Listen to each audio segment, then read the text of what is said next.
Fala pessoal, bom dia. Quero compartilhar aqui com vocês aquele defeitozinho crônico, né? Nessas factozinhas 125, Phase 150 e Crosser. Ó o barulho do motor de partida.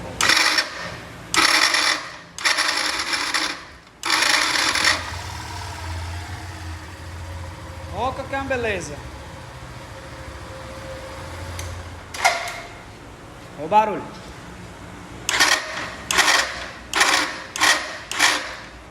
Nesse caso aqui, pessoal, trocando as covinhas não resolve. Tem que substituir o motor de partida.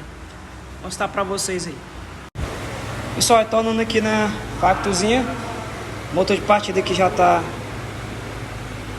tirado da moto. E o que acontece às vezes, pessoal? Ela cria danifica essas pontas aqui, ó, desse induzido, nessa engrenagem. Ela dá aquele ruído, tá? Mas se vai dar pra ver aí no vídeo aí, ó. Olha o tamanho da folga que tem no rolamento aqui, ó.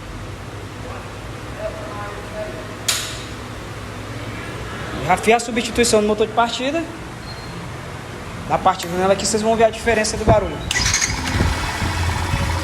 Zerou. Novamente. Isso aí.